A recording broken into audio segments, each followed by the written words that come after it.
All right, well, great. Well, hello, everyone. Good evening. My name is Carla Leandri Ryder, and I'm the Executive Director of the Rufus Porter Museum of Art and Ingenuity located in Bridgeton. Welcome to our second virtual lecture of 2023. Tonight's presentation is a talk with Earl Smith, who is the author of Downeast Genius. Before we begin, we ask that you please have your microphone muted. There will be a Q&A session at the end where you can simply type your question into the chat box. We also want to make you aware that we are recording this presentation and it will be on our YouTube channel for either you or others to view again later. For those of you not familiar with the Rufus Porter Museum, we were founded in 2005, and our mission is to celebrate the lifetimes and legacy of a remarkable 19th century New Englander through preservation and promotion of creativity and invention. Rufus Porter is well recognized in the folk art world for his wall murals. However, he was much more than just an artist. He was a musician, a teacher, inventor, and founder of Scientific American magazine, which is still in publication today. Our museum campus is home to two historic houses, the circa 1840 John and Maria Webb House and the circa 1790 Nathan Church House, which is one of Bridgeton's oldest surviving buildings and the original headquarters of the museum. We do hope very, very soon to have a third building on our campus, and we are in the stages of hopefully breaking ground on that this spring. We offer permanent and special exhibits, events, classes, lectures, and other educational opportunities that further our mission. Let's see. We are open seasonally from mid-June to mid-October, as well as by appointment. And to learn more about us, please visit our website at rufusportermuseum.org. You can also follow us on Facebook and Instagram. And if you're unable to come visit us in person, we do offer an online tour right on our website. I'd like to present our speaker for the evening, Earl Smith. Native of Waterville, Earl graduated from the University of Maine at Orono with a degree in journalism and has had a 40-year career at Colby College, where he served in numerous administrative capacities, including Dean of Students, Dean of the College, Secretary of the Corporation, and as assistant to 3 Colby presidents. He retired in 2002 and continues to serve as the college historian. Earl has written numerous articles for newspapers and magazines, and is the author of 7 books, including Downeast Genius, A History of Maine Inventors, which was published in May of 2021. Welcome, Earl. Thank you. Thank you. So nice to be with you. I think somehow we would all rather be in person, but you got to admit, in this weather, it's really nice to have a Zoom, because I don't know if I would have made it over to Bridgeton tonight or not. But let's be cozy as we can be on the computer, and please feel free to butt in or to when I'm finished, to ask questions. I don't think that's easy. To butt in. So let me see. I got into this book when I was writing the history of Water Village, and I already knew about these people, but it was sort of intriguing to me. On College Avenue in Waterville, if you're familiar, on the Fairfield line, there's a place we used to know as Kai's Fiber. It's Hutamaki now, but his next door neighbor was a man named Orlando Lombard, who in 1901 developed the Caterpillar Tread, a logging tractor. They needed to find a way to get the hardwood out of Maine. Softwood is mostly gone. Hardwood didn't float well, and they were killing horses by trying to get them out of the woods. And so he was asked if he would develop something, and he came up with what we call the Lombard log hauler. And the most significant feature of that, of course, was the Caterpillar Tread, which became ubiquitous everywhere and was used in World War I and World War II, and is today what drives our snowmobiles. His next door neighbor was Martin Keyes, who a year later, 1902, figured out how to make paper plates out of spruce pulp. And he started in Shawmut, Maine, and lost his lease. And we just had half the snow of my roof just come off. So if you heard thunder, it's just my ice leaving. Sorry about that. He I was, don't care about it. We can listen. we had, he was, as I say, about to close because he had competitors who were also making paper plates. But he was actually in Maine saved by the earthquake in San Francisco in 1906 when they needed paper plates for the survivors and to take care of the victims. And that is probably, I'm pretty sure that's the oldest industry in Maine, is what now we call Huhtamaki, which was Kai's Fiber Company, because it's been in business since 1902. And as we know, most of our industries have gone. And so that made me wonder what I might have been missing. So what else? What did we know about Maine people who made inventions? And when I began to do research on it, I was really astonished by the extraordinary number of Maine people who made significant things out of proportion to the relative number of Maine people. And it made me wonder why that was the case. And I'd seen this phenomenon at Colby when I was dean at Colby for many years. Because I am from Maine myself, I had a special interest in the Maine kids. And I was astonished then to discover that Maine kids outdistanced the kids from other places. And I for a while I kept statistics on that. The Maine student population at Colby generally around 10 to 12% of the student body, and then yet each year when the Phi Beta Kappa list came out, there would be maybe 50% of them would be Maine kids, and in a span of 13 years, 10 valedictorians were from Maine. That just shouldn't happen. Statistically, it's almost impossible, but that's what happens. And so it begged the question, how come Maine people excel? Well, because I'm a Mainer, and so I don't really know, of course, but I have a pretty good idea. It has something to do with the weather. Strange as that sounds, we think about it.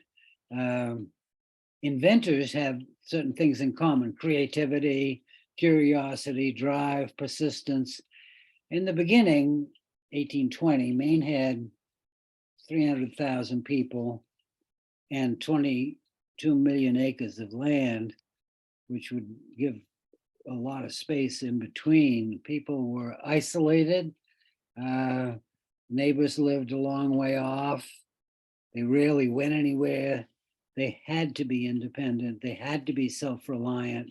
They had to, as we say, make do, save up, waste not, all those phrases we're familiar with. Almost every farm had a workshop. Often they had a forge with them. And that, I think, led to a culture of creativity driven by isolation. And so it's possible that it had something to do with the weather. When you go back in history, in the Industrial Revolution, 1790, George Washington created the patent office, the U.S. Patent Office. Eli Whitney was one of the first, or I think maybe the first, in his cotton gin first patent. And Maine has the perfect match in the evolution of those periods, because they started on the farms, agricultural before the Civil War, factories, Industrial Revolution. More recently, we can't see the inventions that are made today, and we can't handle them. And so they're still going on, but it's a technological revolution. So we all know what computers can do. And as we discovered trying to get onto Zoom tonight. We're not sure how they work. Um, So it was not a perfect system. And let me just talk about that just for a minute. In almost every instance, if you can take any, I'm doing another book on when the lights came on in Maine and the incandescent bulb and what lights meant to in Maine and around the country. But Edison invented the light bulb. Let's give him all the credit he deserves. But Maine man, Hiram Moxham, the guy that we remember as inventing the machine gun, actually had a light bulb that an incandescent bulb with tungsten filaments in a vacuum tube that he submitted to the patent office a week after Edison submitted his. So you think how close he came to be the inventor of the light bulb. We might be a Maine man instead of Edison, who was a perfect genius. But Obed Hussey of Hollowell, the Reaper, 1834 about, he was challenged by Cyrus McCormick, and of course McCormick was out west in Ohio and had a better chance to beat him, and he did, but they had a war for almost 11 years about who had the best Reaper. Keyes had his drawings for his paper plate stolen by a co-worker who actually stole it, and he had to sue. And fortunately, he could prove that he had invented it himself because he kept a diary. Margaret Knight of York. Very few women, as you will see in this book, and it's not because I'm sexist, it's because they were sexist. Women didn't have the right to do anything. And women couldn't own property, so there was no point in them inventing something. And the many who did just gave them to their husbands to patent them. Margaret Knight of York filed a patent for a machine that made the flat bottom bag in 1870. And a co-worker had seen her wooden prototype and stole it. And they went to court.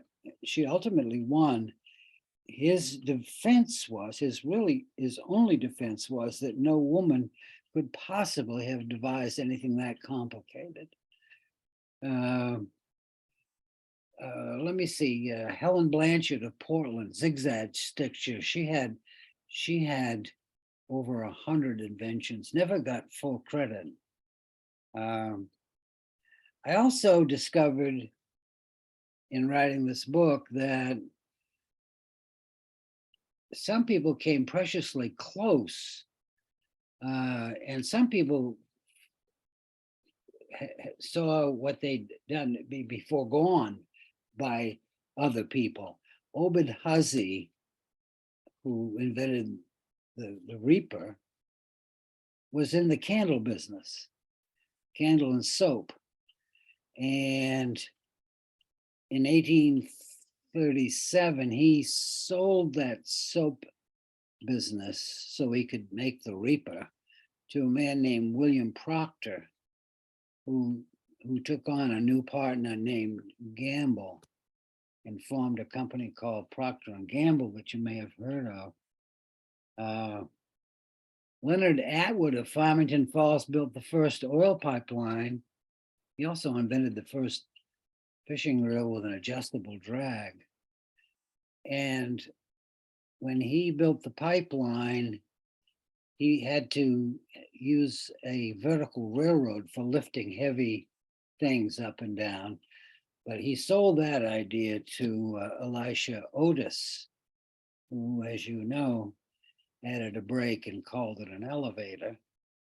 Charles Lamson of Augusta built a man-carrying kite, which the Wright brothers studied to make their airplane at Kitty Hawk. Okay, now I'm not gonna go on forever, thank God. I think that what you should do is, one of the things that people ask me often is what invention, what's the most important invention to come out of Maine? What's the most impactful invention? And actually isn't one, but I'll give you my short list, and yours might be different or longer. Charles Best came from West Pembroke. That's way down east on the Canadian border. And he went to the University of Toronto. He was 20 years old in 1921.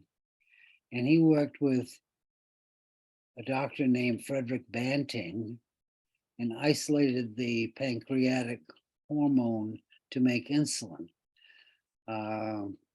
Think about that. That has saved millions of lives. His professor, Banting, won the Nobel Prize for it, but the Nobel Committee will not award prizes to students. Banting objected, said, no, that wasn't fair because this young man had helped him in this invention, and insisted they did not give him a prize, but he gave him full credit and shared his prize with him. So I put Charles Best close to the top of the list, mostly because I have type 2 diabetes. But Charles Peddle of Bangor, some of you will remember, he just died 3 or 4 years ago. 1975, invented the microprocessor, the computer chip, which cost about $25. And without Charles Peddle, we wouldn't have the personal computers, the PCs that we have. Lombard's tractor, Caterpillar, yes, I think those would be my top 3. Then there's others like Leon Bean and the molded hunting boot, Wellington Kidder of Norridgewock Offset Press, Maxim's machine gun. Maxim was a pacifist. We could do a book, could do a separate book on Hiram Maxim. A most amazing man. And Kaiser's molded pulper plate. So I'm going to just stop there. I'm going to hope that you won't be shy, but don't be for my sake. If you have questions or if you have contributions, please tell me. Jump in. I know I had mentioned the Q&A, in the chat, but if you guys just want to unmute and chat with Earl, I'm fine with that. Probably better, yeah. Yeah.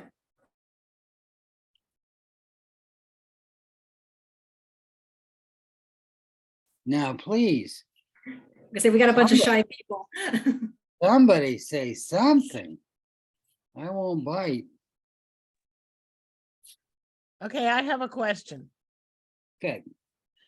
I'm intrigued by the fact that you mentioned the weather as a actor in all of this. Yes. And can you elaborate a little on what you think, how you think the weather has contributed to creativity or persistence, or maybe whatever else goes into being an inventor or a genius? Yeah, I will. And I'm being a little facetious, as you know, but Well, maybe I am too, but well, think about this. People are cooped up. People can't. Maine was so spread out. You didn't ever see your neighbors. You were home. You had to do things for yourself. First of all, you had to be able to do it. You had to have the equipment to do it, which obviously led, I need to find a way to do a better thing. I want to make this thing on the forge drive, and I've got nothing else to do and no one to talk to. So the weather isolates, and I don't know, we're way more creative during the pandemic. I don't know. But yes. So I'm just thinking that it's got to have some, how else do you account for the fact that, never mind these examples, but like at Colby, when you have 10 valedictorians out of 13 from Maine, and they only represent 10% of the graduating class. How can that happen? Now, the faculty members would tell you they work harder, which is the same thing that I'm talking about in terms of inventors. You have to work harder. You can't go to the store and buy it. You have to make it yourself. You have to figure out how to solve your problems yourself at home. And so I'm thinking I'm not too far off, but maybe I am. What do you think?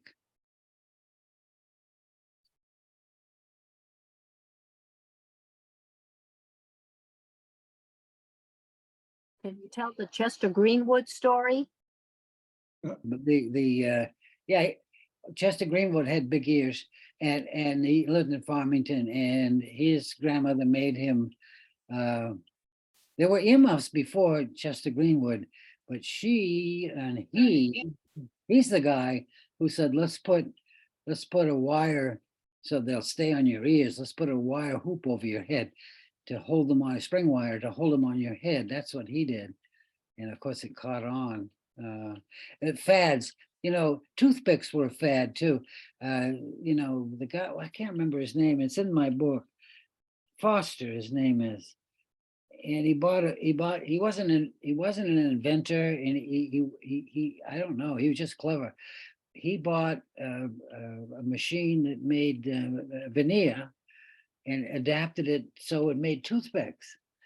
And he was where the hell was he? I've forgotten. But anyway, he made so damn many toothpicks. He was swimming in toothpicks. Nobody in Maine wanted a toothpick. All you had to do was go out in the woodpile and take your jackknife, and you could get your own toothpick, and they wouldn't buy them. And he hired these kids in Boston and the Boston schools at Harvard and places to go around to restaurants and ask for a toothpick when they left. And because people knew what they were, but they didn't have toothpicks in the restaurants. And then he'd send a salesman around the next week to offer toothpicks at a penny a box or whatever it was. And what happened was, it was like the hula hoop. It wasn't just that they were utilitarian, they became a fashion everybody had to have a toothpick. So you see drawings of people in that time, women with toothpicks, because Maine became the toothpick capital of the world. We started with earmuffs and we ended up with toothpicks. How did I do that? This is Don Eilertson, and my wife, Jenny, was the daughter of Arthur Coggins, who attended a one-room schoolhouse in Pembroke, Maine. He was born in Pembroke, Maine. And he went to school with many of the men you're talking about. Yeah. And Dr. Best was one, and Yes. another gentleman became the president of the Esso fuel oil company. Yes. So he kind of hobnosed with those guys. Well, don't you think that's kind of proves my point? These guys, West Pembroke, you can't get more isolated than that. I have a dear friend who comes from West Pembroke. How come we have all these connections? I mean, that they had to make out for themselves. No wonder he became president of Esso. Isn't that wonderful? Yeah. I think you have to excuse me. I think you have to consider the rotary pump, which we have a model in the museum, as being the best invention. And was without it, the heart transplant pump that was used couldn't have been done without that principal pump. And originally the pump was much larger than the model, of course, but the initial use was to pump out outhouses and bad water and whatever. But yeah, that model's in the corner of the shop, and I think that should be one of the 10 most important inventions to come out of Maine. Well, I mean, when you write a book like that one, you take a great risk because you miss, and you know when you start, you're going to overlook something very important. And of course, you're right, Donald. That should be in the book, but it's not.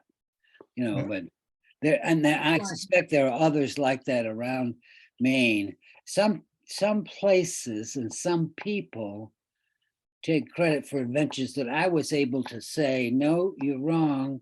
They really didn't, but the myth develops around them that they did. And it's hard to put that down, but this case, I'm sure, is absolutely true and probably should have been in the book.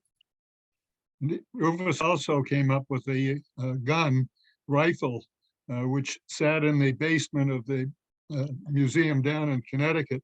And a couple of years ago, we had that on display at the museum here in Yeah, Bridgeton. yeah, And we went through great expense to get that there. They were very strict about how it was proposed, that it had to be in an air-controlled area. It had to be really, insured. The lighting really, had to be right, and they yeah, were very fussy. yeah. And that sat down in Connecticut for 9 years and never came out of the basement. Well, the Maine people invented a lot of weapons. With Maxim and his machine gun, and I'm losing the name, but the first revolver that could be completely taken apart and put together piece by piece, it became the weapon of choice for the U.S. Army.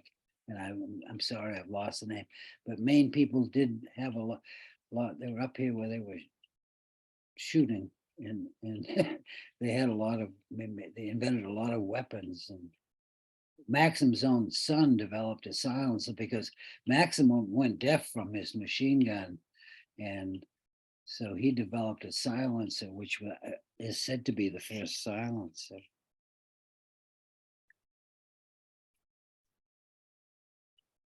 Earl, Yes. we're way down east. We're way down east in Washington County here, tuning in. I wanted to thank you for this book, and I think it's wonderful that you have not only highlighted so many inventors, but also how you dug in to find out the people that didn't get full credit for what they invented. Yeah. As farmers way down east, and my husband's family going back 11 generations, he's invented quite a few things in his lifetime. And Yeah. it's always for the greater good, you see, to help other farmers out or to do something good. So I was interested in how you dug out the information on these people that didn't get full credit and got some of their ideas stolen from them. How did you do that research? Thank you, Earl. Well, you give me so many thoughts, because you mentioned that there are people who did things and don't get credit for it.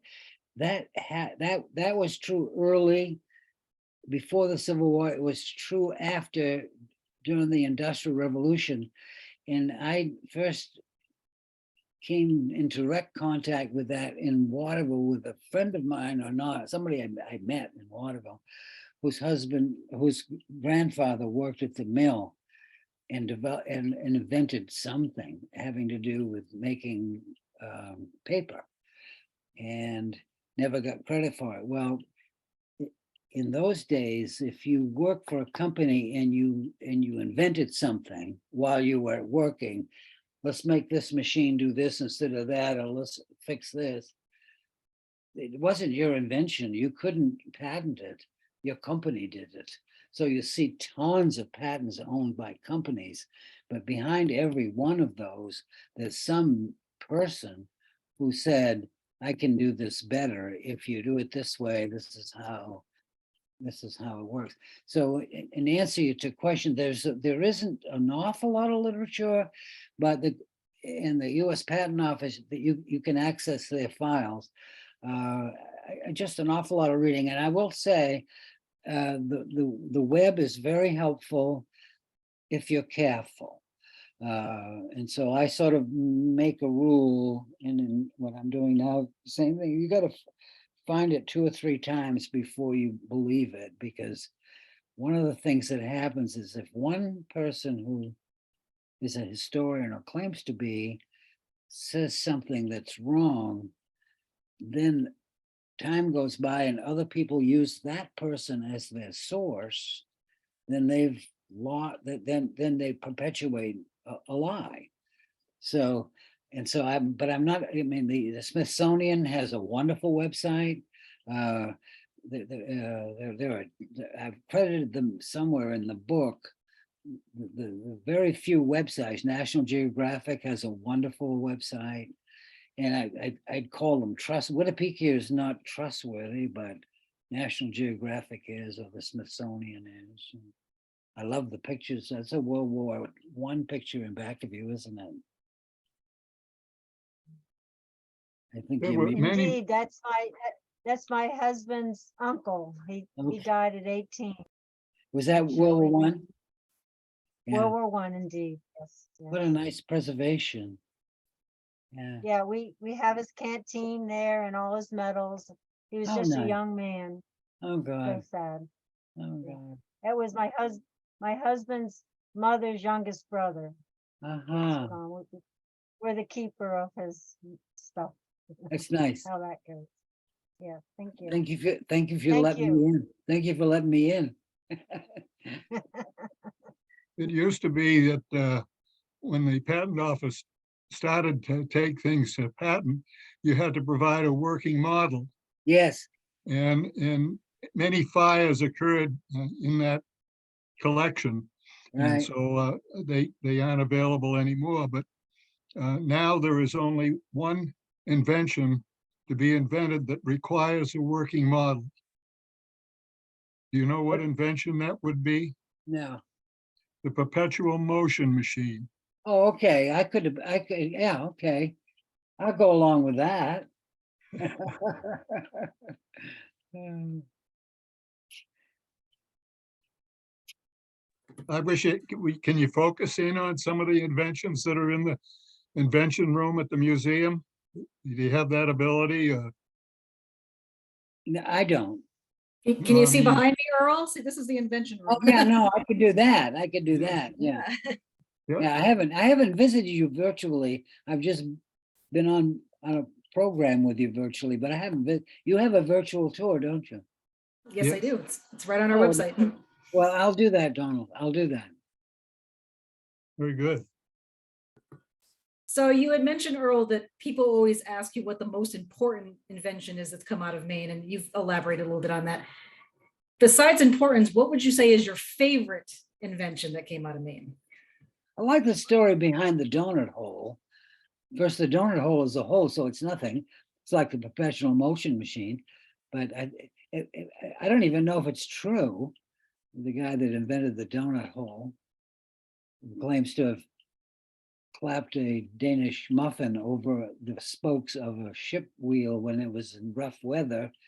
And when he took it off, it had a hole in it. And I don't know. That's the story. And people believe it. I'm not sure if it's true. I say in my book, I don't even know if it's true, but it kind of amuses me. Yeah.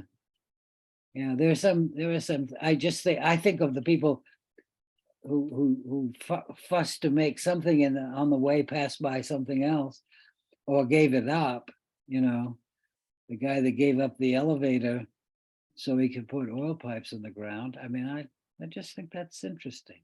I might do the same thing. Then there's the fellow that invented the earmuffs, but he didn't hear from us.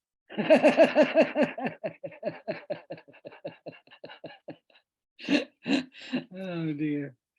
Yeah, All right, Dave, fill in. They're laughing. Oh, okay. I just ordered your book while we're talking. Yes, Ordered it, so I hope you get thank something. you. I hope you get like 10 cents or something. I think it depends on where you got it from. I might get $1.25. That's pretty good. And so, do you have Norway in it with snowshoes? No, because they didn't invent them. They did not? No. Okay. I believe you'll find that they were invented before. They modified them and they made better ones. And they made the best ones. And they made the ones that people wanted the most. But they were not the first to make those kinds of shoes to walk on snow. I believe you'll find that's true. Oh, you're muted. You're muted. Disappointed in Norway, but thank you for that information. Well, I don't like to be an authority. I just try to do what I think is right, but I don't, I would imagine that is not the first snowshoe. You know, probably the first one that looked like that, but no, people were walking on snow long before that. But I'm open. I just found about the rotary pump. I'm open. I'm not going to do it again, I don't think, but I do keep a book with an errata sheet in it.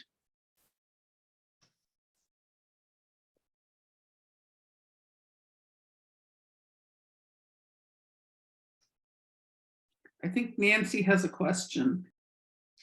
Nancy. Yes. Were all of the people that you had mentioned or who are also in your book, were they all born in the United States? Or are there some people who came from another part of the world? I think the better way to put it is they were all born in Maine. But Born in Maine, excuse me. Yeah, that was a criteria. A lot of them made their inventions elsewhere. You know, Maxim left. Maxim said, I think, he couldn't think of a better place to get away from than Maine. So damn it, he was born in Sangerville, you know. But he didn't stay in Maine. He came back a few times. So there are quite a few of them who made their inventions somewhere else, although many of them were in Maine. But that was the criteria, not to come here and invent something, but to have come from here and invent something. Thank you. Thank you.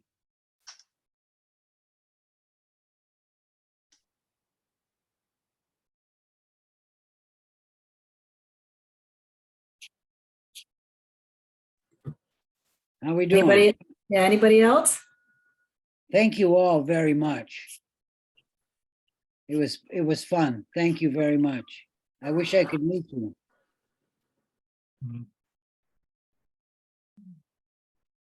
We still have time if anyone's got a question or thought. I'll ask a silly question. I'm a Flatlander. My husband and I have retired to Bridgeton, but I'm a Flatlander. And one of my kids went to Bates because my kids all love Maine. But this is a totally silly question. What do you think is the difference between Colby, Bates, and Bowdoin? Well, I think Colby's best. Actually, they're all the same. We used to say it in one word, small liberal arts college, as if it were one word, but that's the great virtue, is being not too big and being very good. And of course, I could go on about the importance of the liberal arts forever. So I don't think that people make choices because we compete, you know, in athletics, but in fact, they all have devoted faculty. They all have very good faculty people. They're all very selective. They all have a good curriculum. And so I don't think there's a dime's worth of difference, except when we want to get excited about it. Well, that's what I thought. So thank you very much. Yeah, no, I don't think there isn't. And they all have their ups and downs, because we all chase Bowdoin, you know. Bates even has to chase Bowdoin because of, I don't know, Longfellow or whatever happened to Bowdoin. Bowdoin isn't any better than Bates, I will tell you that. And Bowdoin isn't as good as Colby. So now if you put this out online, I'm going to get in deep trouble. A good many Bowdoin. You won't. I wanted my daughter to go to Colby, and when we were driving up the driveway up the hill, there was a flags or banners that said 200-year anniversary, and she said the school's incredibly ugly. And she goes, I don't want to go to my interview. I'm like, no kidding. Yeah. The school's not 200 years old. Yeah. Well, those impressions. So I mean, school used to be down in the A down. lot of it, And then yeah, in the 50s, it went up the hill and became ugly. yeah, imagine. And people, most people think it the other way around, but yeah, you're right. First impressions of these kids, I don't know. I mean, the missions game is a very funny game. This has nothing to do with our talk tonight, but it always amuses me. They go all the work to recruit the best students, and they all are hard at work on this, as we know. They want to be in the USA, US News and World Report, top 20, and they all want that. If you look at the data, the most visited website at Colby by a prospective student is the dining hall menu. That's true. That's hilarious. Isn't that true? It's true. So yeah, you come up here and see a banner and it's 200 years old. My God, why do I want to go there? Yeah, I understand that. God love her. She went to Bates. She like it? No, she hated it. She hated Bates. Oh dear. Oh dear. So I have a question for you, Earl. Huh. Have you ever invented anything or attempted to invent anything? No, but you know, when I was writing the book, I said, I decided I was going to spend a week and just do my normal things. And then every time I did anything, to think whether there was a possibility that what I was doing, I could figure out a way to do it better. But I went a whole week and I didn't run into anything that I could. But don't we all imagine ourselves inventing something? I think we do. I think we do. I wished and then the other thing that happens is the opposite. And you see something and you say, why the hell didn't I invent that? You know, I could have done that. That's so simple. Look at Peavy in the Peavy. The Peavy. That was just a cantoke with it that fixed it so it couldn't move. All you had to do was weld it together, made a fortune. Why can't we do something like that?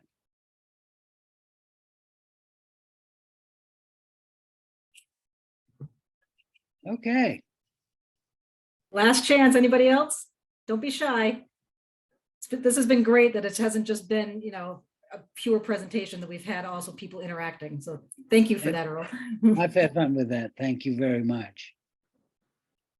Well, thank you, everybody. Have a good evening.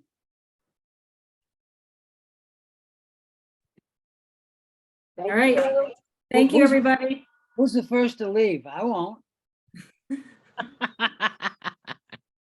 So please Thank join you. us, everybody, March 8th. That'll be our next virtual lecture with our 2022 intern, Grace Acton, who will be talking about Rufus Porter in cyberspace, is what I believe the name of the lecture is. So join us again next month. Thank you, everybody. Thank you.